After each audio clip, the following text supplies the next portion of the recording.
Georg Hegel's Philosophy of Mind, recorded by Christopher Neal, Esquire, on Ray-Ban Stories by Luxottica and Meta Facebook.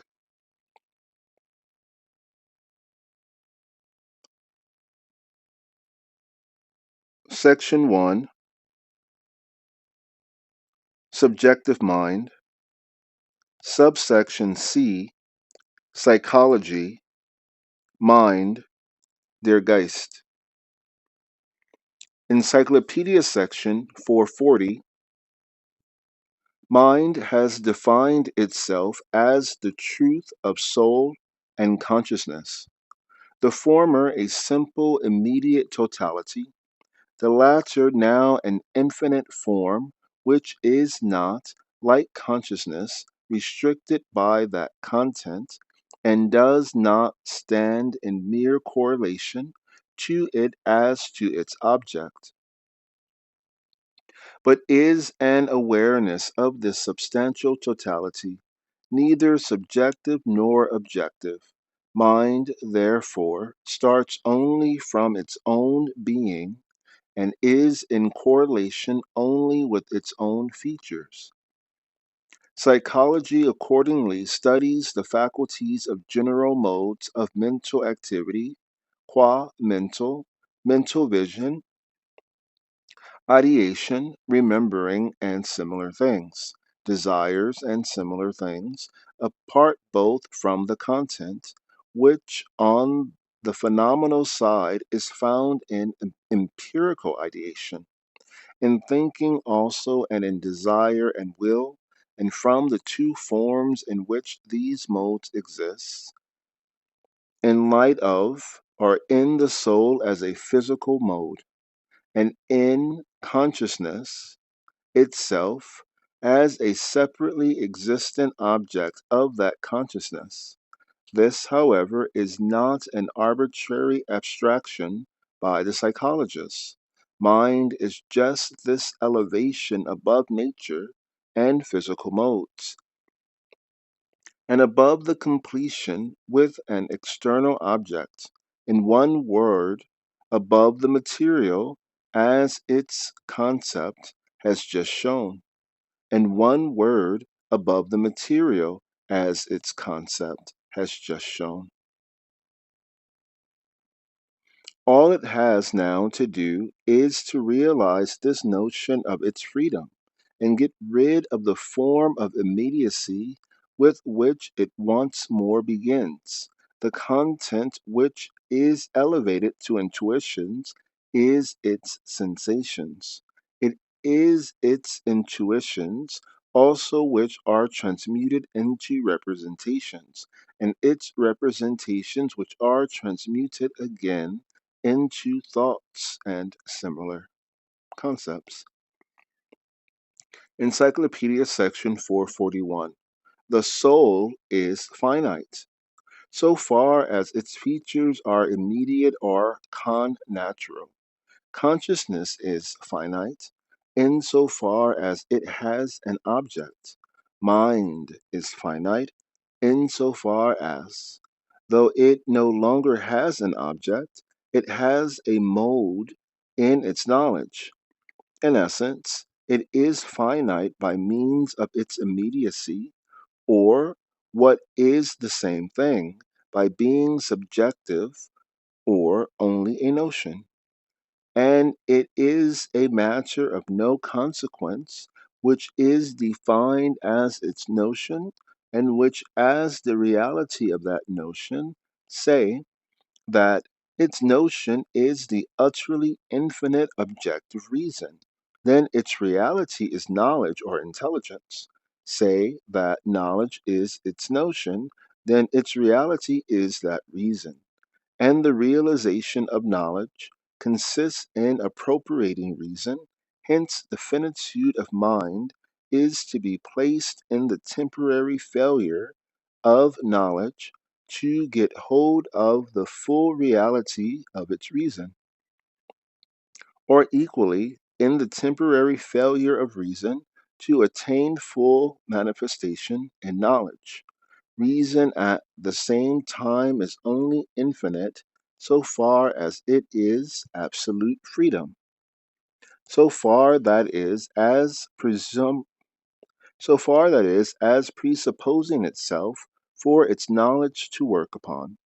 It thereby reduces itself to finitude, and appears as everlasting movement of superseding this immediacy, of comprehending itself, of being a rational knowledge. Encyclopedia Section 442.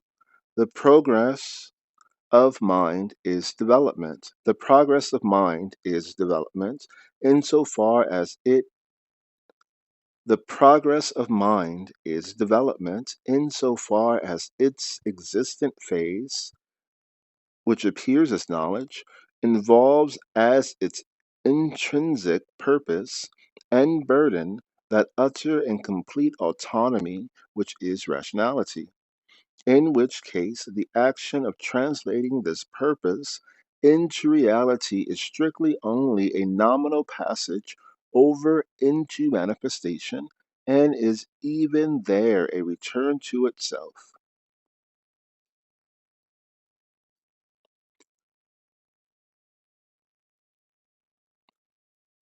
So far as knowledge which has not shaken off its original quality of mere knowledge is only abstract or formal, the goal of mind is to give it objective fulfillment and thus at the same time produce its freedom.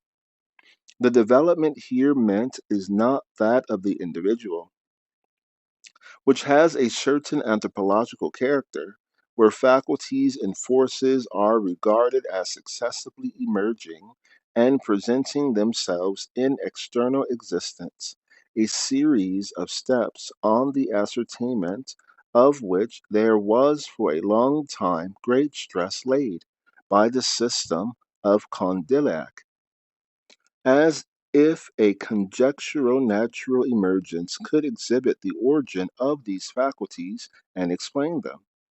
In Condillac's method, there is an unmistakable intention to show how the several modes of mental activity could be made intelligible without losing sight of mental unity, and to exhibit their necessary interconnection. But the categories employed in doing so are of a wretched sort. Their ruling principle is that the sensible is taken, and with justice, as the prius or the initial basis, but that the latter phases that follow this starting point present themselves as emerging in a solely affirmative manner. And the negative aspect of mental activity by which this material is transmuted into mind and destroyed as a sensible is misconceived and overlooked. As the theory of Condillac states it, the sensible is not merely the empirical first, but is left as if it were the true and essential foundation. Similarly, if the activities of mind are treated as mere manifestations, forces perhaps in terms stating their utility or suitability for some other interest of head or heart, there is no indication of the true final aim of the whole business, that can only be intelligible unity of mind. And its activity can only have itself as aim.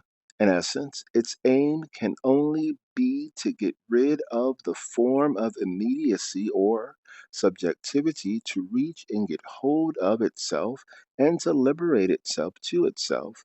In this way, the so called faculties of mind, as thus distinguished, are only to be treated as steps of this liberation. And this is the only rational mode of studying the mind and its various activities. Encyclopedia Section 443. As consciousness has for its object the stage which preceded it, viz., the natural soul, see Section 413, so mind has, or rather, makes consciousness its object. In essence, whereas consciousness is only the virtual identity of the ego with its other, section 415, the mind realizes that identity as the concrete unity which it only knows. The mind realizes that identity as the concrete unity which it and it only knows. Its productions are governed by the principle of all reason, that the contents are at once potentially existent and are the mind's own in freedom. Thus, if we consider the initial aspect of mind, the aspect is twofold, as being and as its own. By the one, the mind finds in itself something which is; by the other, it affirms it to be only its own. The way of mind is therefore, and for section A, to be theoretical. It has to do with the rational as its immediate affection, which it must render its own, or it has to free knowledge from its presupposedness and therefore from its abstractness, and make the affection subjective. When the affection has been rendered its own, and the knowledge consequently characterized as free intelligence, in essence, as having its full and free characterization in itself, it is, and for section B, will, practical mind, which in the first place is likewise formal. In essence, its content is at first only its own, and is immediately willed, and it proceeds next to liberation, and it proceeds next to liberate its volition from its subjectivity, which is the one-sided form of its contents, so that it, in for section C, confronts itself as free mind, and thus gets rid of both its deficits of one-sidedness. Encyclopedia Section 444. The theoretical as well as the practical mind still fall under the general range of mind subjective. They are not to be distinguished as active and passive. Subjective mind is productive, but it is a merely nominal productivity. Inwards, the theoretical mind produces only its ideal world and gains abstract autonomy within, while the practical, while it has to do with autonomous products, with a material which is its own, has a material which is only nominally such, and therefore a restricted content, for which it gains the form of universality. Outwards, the subjective mind, which as a unity of soul and consciousness is thus also a reality at once anthropological and conformable to consciousness, has for its products in the theoretical range the word, and in the practical not yet deed and action but enjoyment. Outwards, the subjective mind, which as a unity of soul and consciousness is thus also a reality at once anthropological and conformable to consciousness, has for its products in the theoretical range the word, and in the practical not yet deed in action but enjoyment. Psychology, like logic, is one of those sciences which in modern times have yet derived least profit from the more general mental culture and the deeper conception of reason. It is still extremely ill off. The turn which the Kantian philosophy has taken has given it greater importance. It has, and that in its empirical condition, been claimed as the basis of metaphysics. which is to consist of nothing but the empirical apprehension and the analysis of the facts of human consciousness merely as facts, just as they are given. This position of psychology, mixing it up with forms belonging to the range of consciousness and with anthropology, has led to no improvement in its own condition, but it has had the further effect that, both for the mind as such, and for metaphysics and philosophy generally, all attempts have been abandoned to ascertain the necessity of essential and actual reality, to get at the notion and the truth. Subsection C, Psychology, Mind, der Geist. Supersection A, Theoretical Mind. Encyclopedia Section 445. Intelligence, die Intelligenz, finds itself determined. This is its apparent aspect from which in its immediacy it starts.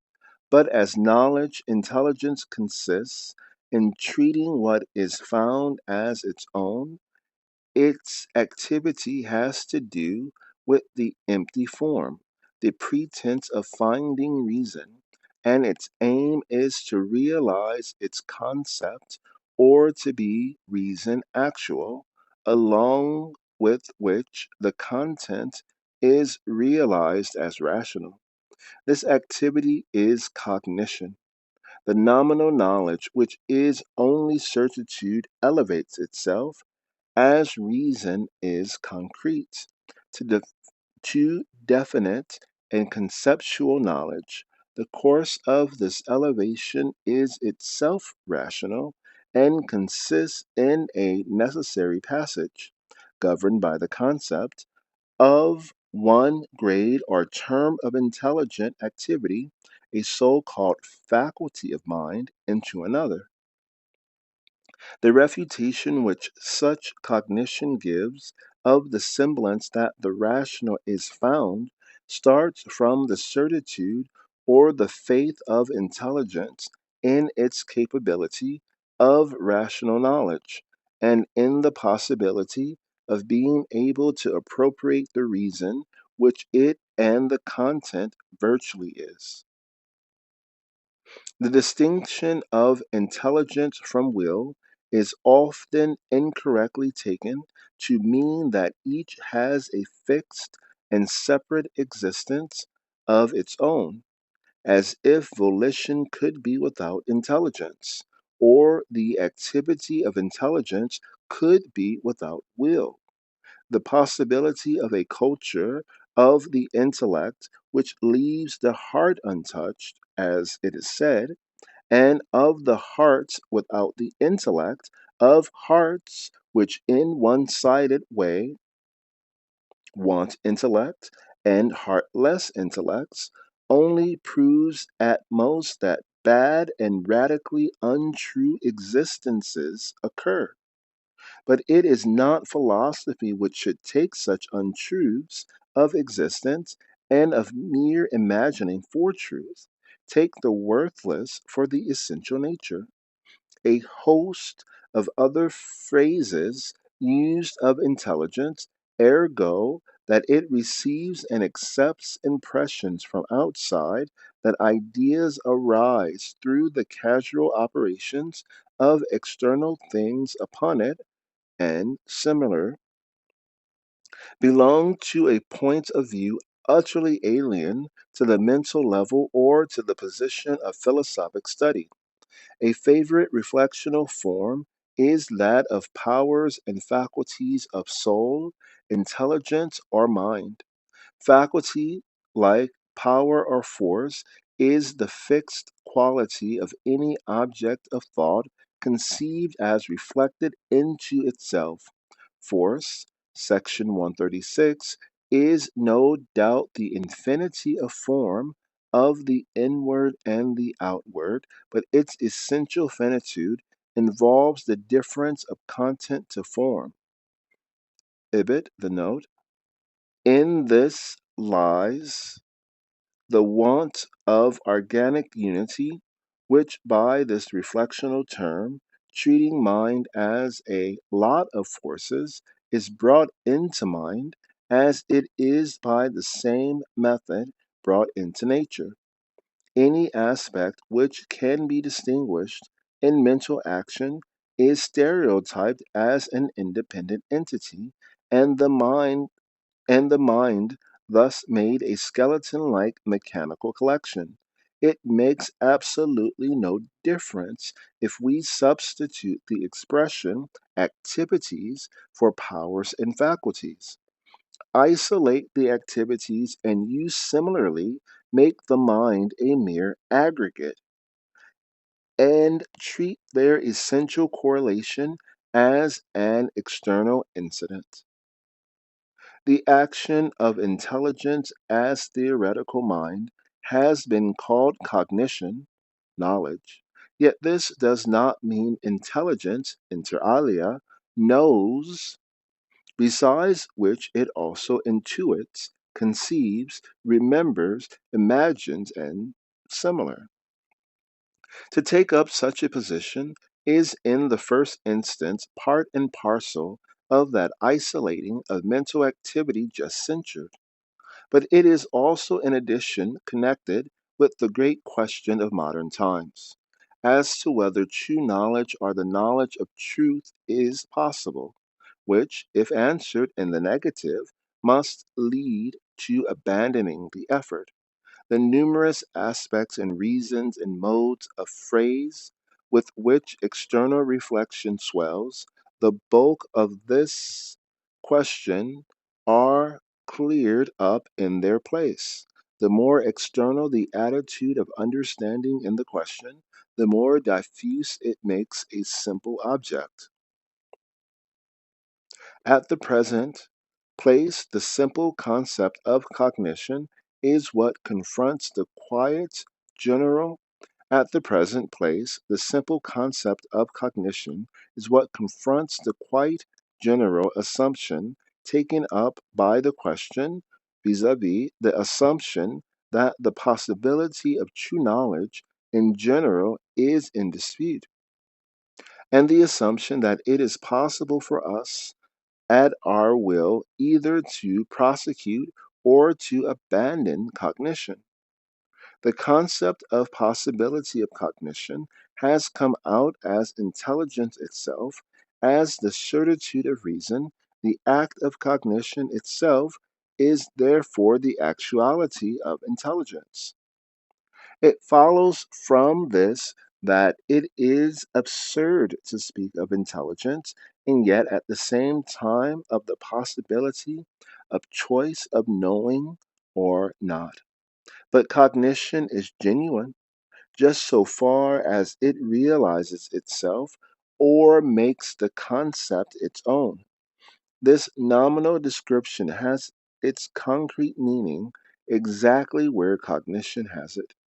The stages of its realizing activity are intuition, conception, memory, and similar. These activities have no other imminent meaning. Their aim is solely the concept of cognition. See the note for section 445. If they are isolated, however, then an impression is implied that they are useful for something else than cognition, or that they severely procure a cognitive satisfaction of their own.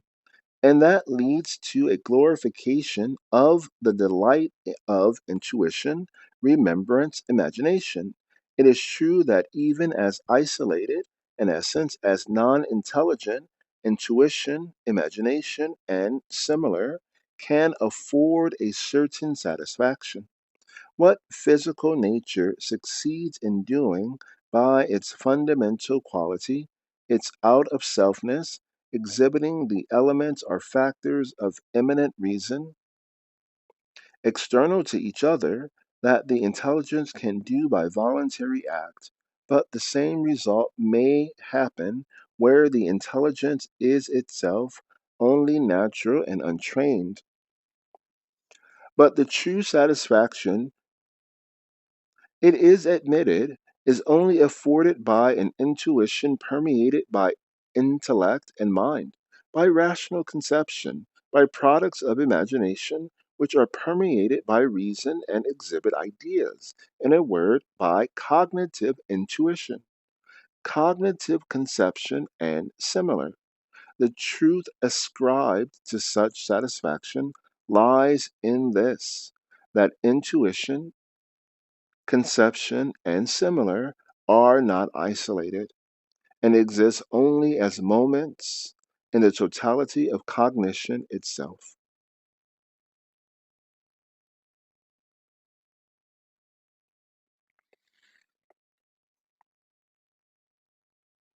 Subsection C, Psychology, Mind, der Geist. Supersection A, Theoretical Mind. Supersection Alpha,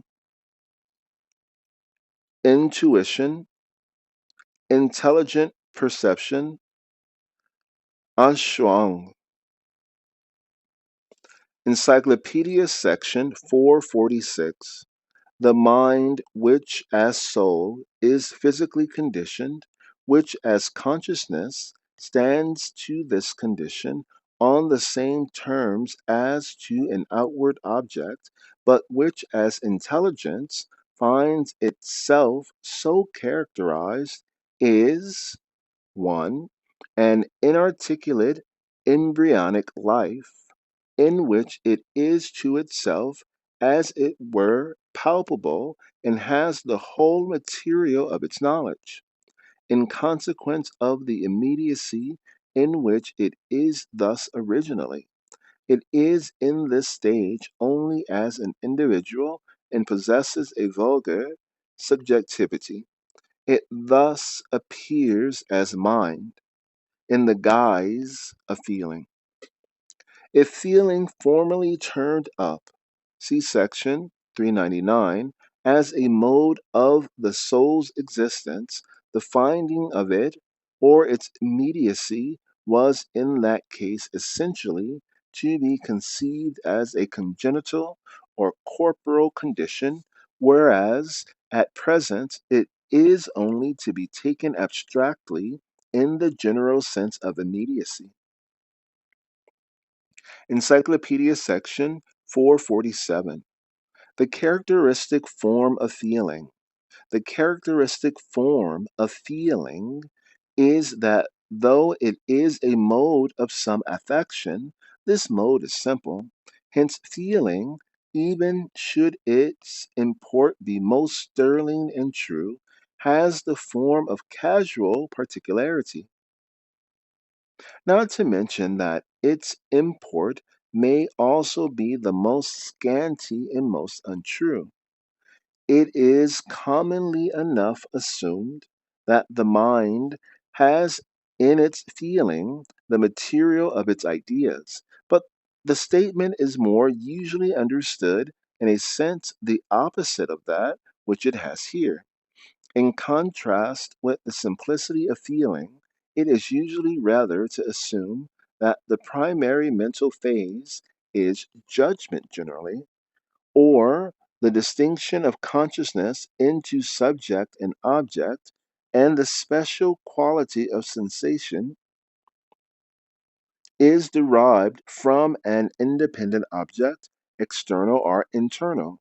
With us, in the truth of mind, the mere consciousness points of view, as opposed to true mental idealism, is swallowed up, and the matter of feeling has rather been supposed already as immanent in the mind. It is commonly taken for granted that as regards content, there is more in feeling than in thought. This being specifically affirmed of moral and religious feelings. Now, the material which the mind as it feels is to itself is here the result of the mature result of a fully organized reason. Hence, under the head of feeling, is comprised all rational and indeed all spiritual content whatever. But the form of selfish singleness to which feeling reduces the mind is the lowest and worst vehicle it can have, one in which it is not found as a free and infinitely universal principle, but rather as subjective and private, in content and value entirely contingent.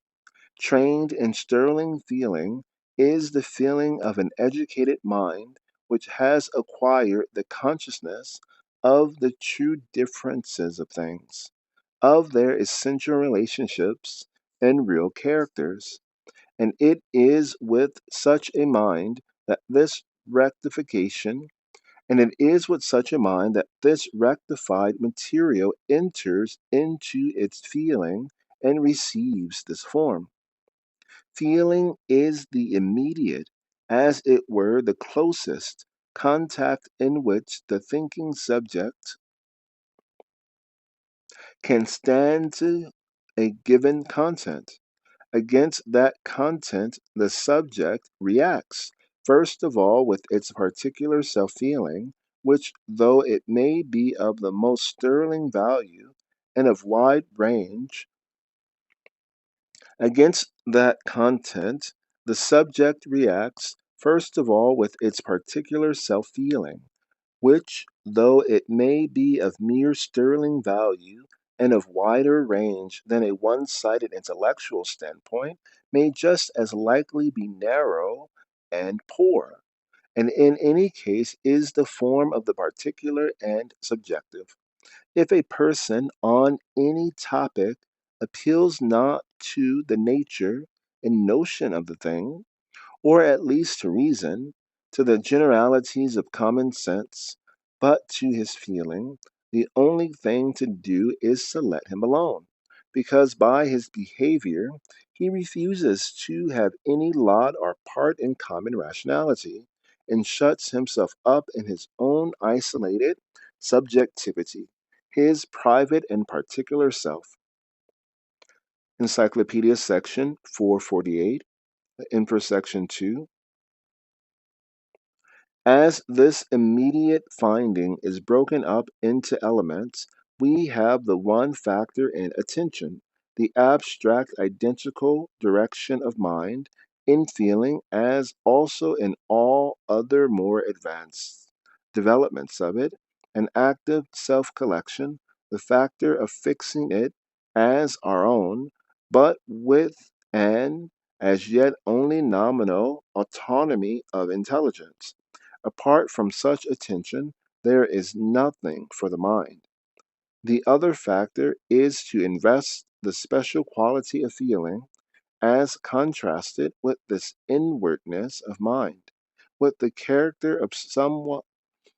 The other factor is to invest the special quality of feeling, as contrasted with this inwardness of mind, with the character of something existent, but as a negative or as an abstract otherness of self.